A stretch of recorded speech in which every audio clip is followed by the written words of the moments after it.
Darkness cannot drive out darkness, only light can do that. Hate cannot drive out hate, only love can do that.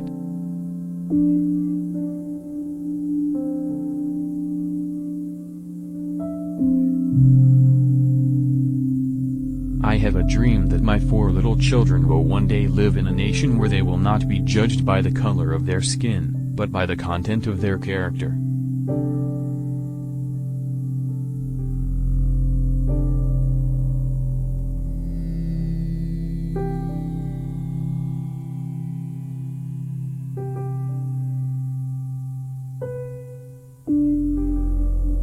History will have to record that the greatest tragedy of this period of social transition was not the strident clamor of the bad people, but the appalling silence of the good people.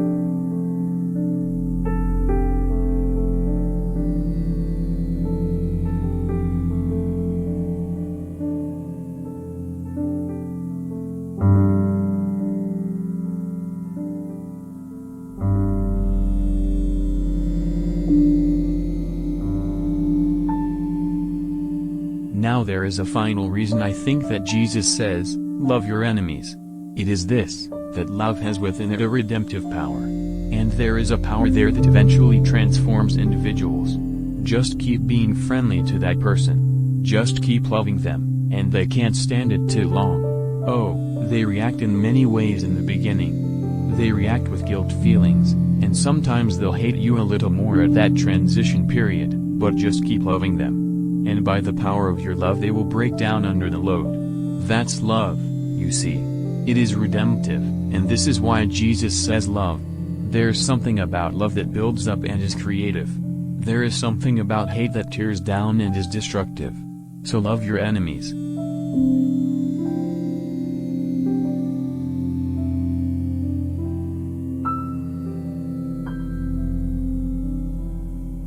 Let no man pull you so low as to hate him.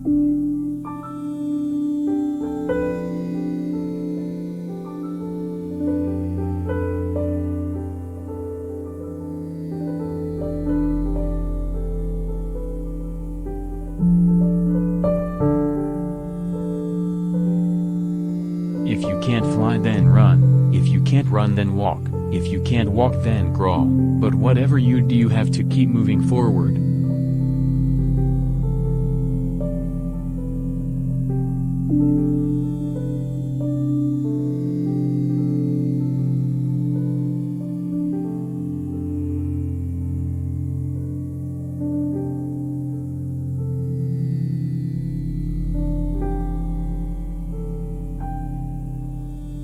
Nothing in all the world is more dangerous than sincere ignorance and conscientious stupidity.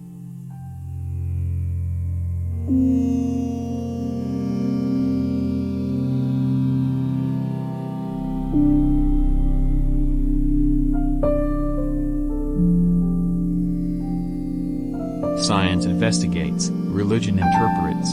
Science gives man knowledge, which is power, religion gives man wisdom, which is control. Science deals mainly with facts, religion deals mainly with values. The two are not rivals.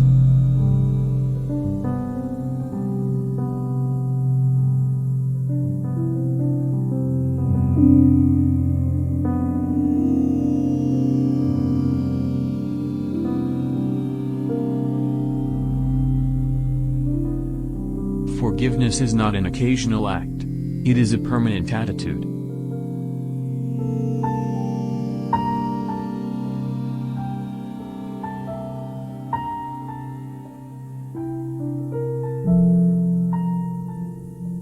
Life's most persistent and urgent question is, what are you doing for others?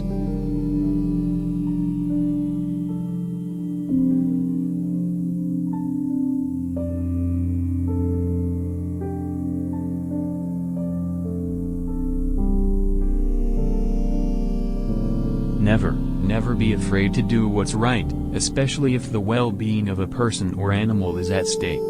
Society's punishments are small compared to the wounds we inflict on our soul when we look the other way.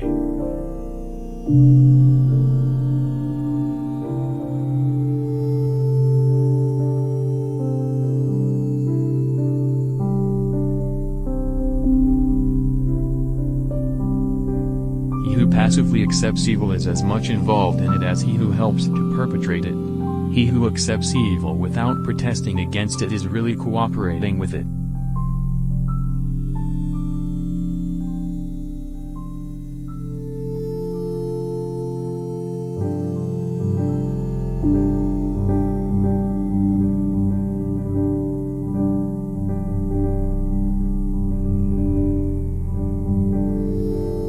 People fail to get along because they fear each other. They fear each other because they don't know each other. They don't know each other because they have not communicated with each other.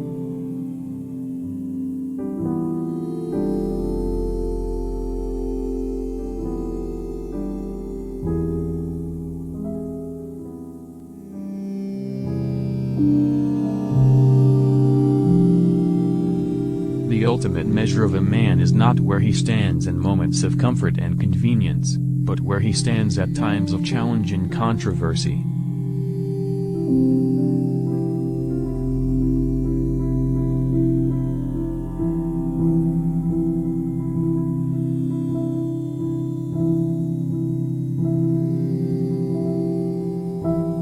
We have also come to this hallowed spot to remind America of the fierce urgency of now. This is no time to engage in the luxury of cooling off or to take the tranquilizing drug of gradualism. Now is the time to make real the promises of democracy.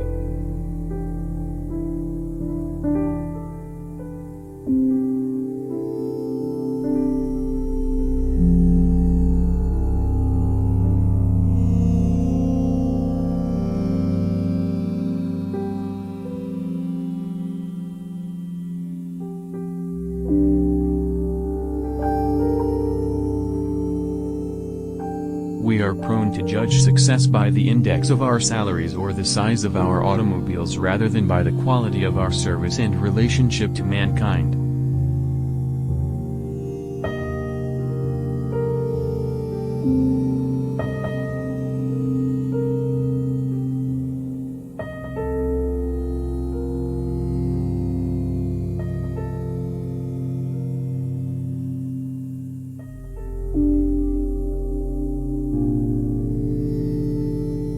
I came to the conclusion that there is an existential moment in your life when you must decide to speak for yourself. Nobody else can speak for you.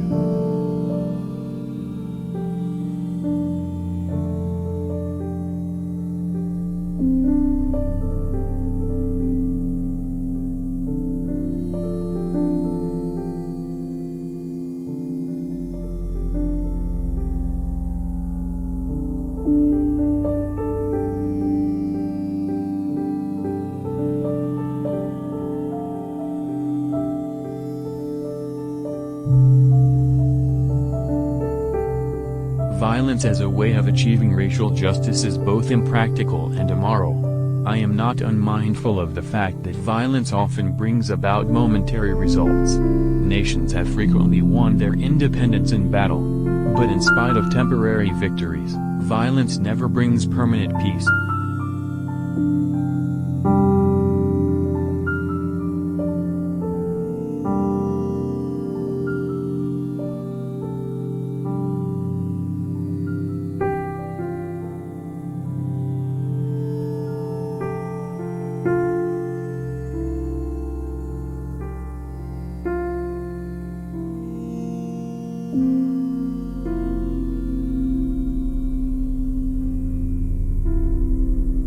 We must remember that intelligence is not enough. Intelligence plus character, that is the goal of true education.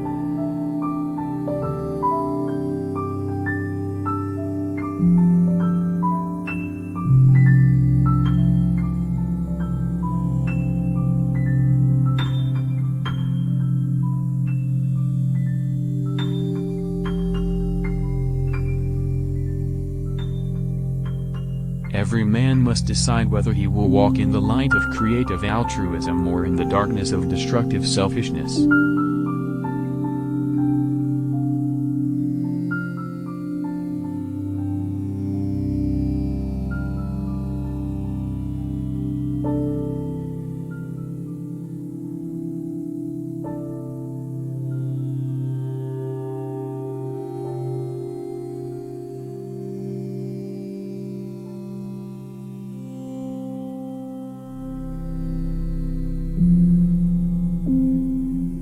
You will change your mind, you will change your looks, you will change your smile, laugh, and ways, but no matter what you change, you will always be you.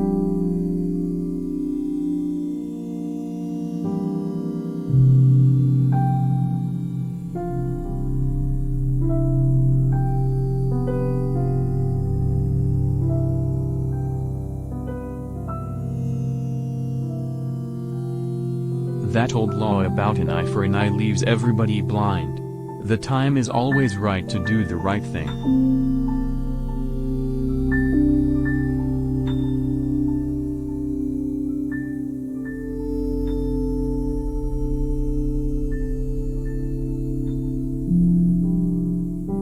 Whatever affects one directly, affects all indirectly. I can never be what I ought to be until you are what you ought to be. This is the interrelated structure of reality.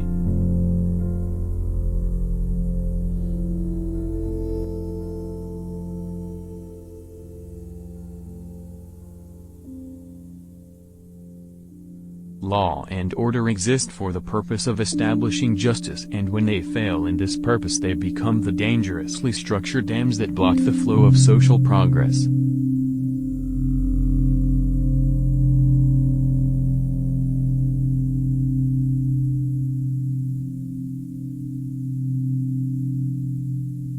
The principle of self-defense, even involving weapons and bloodshed, has never been condemned, even by Gandhi.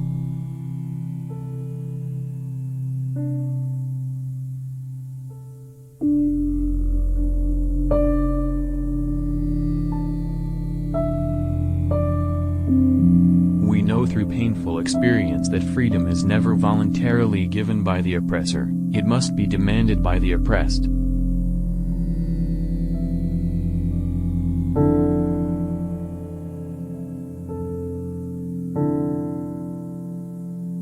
Rarely do we find men who willingly engage in hard, solid thinking. There is an almost universal quest for easy answers and half-baked solutions. Nothing pains some people more than having to think.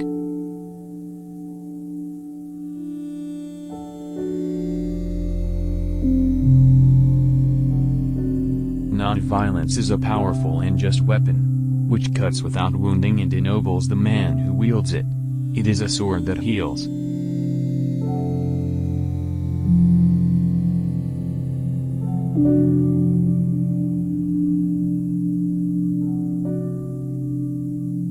Returning hate for hate multiplies hate, adding deeper darkness to a night already devoid of stars. Darkness cannot drive out darkness, only light can do that. Hate cannot drive out hate, only love can do that. Hate multiplies hate, violence multiplies violence, and toughness multiplies toughness in a descending spiral of destruction.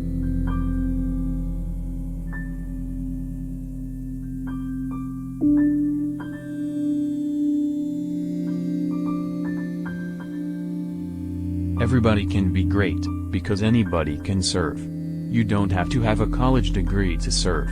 You don't have to make your subject and verb agree to serve. You only need a heart full of grace, a soul generated by love.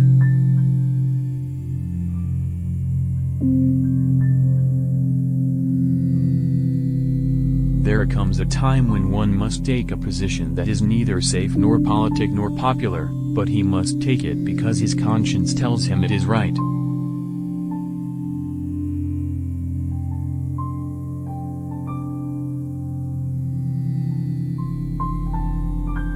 Whatever affects one directly, affects all indirectly.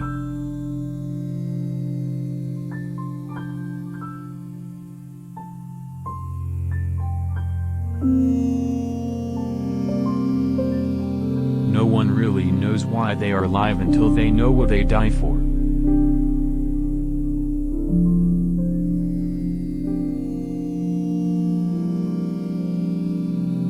If physical death is the price that I must pay to free my white brothers and sisters from a permanent death of the spirit, then nothing can be more redemptive.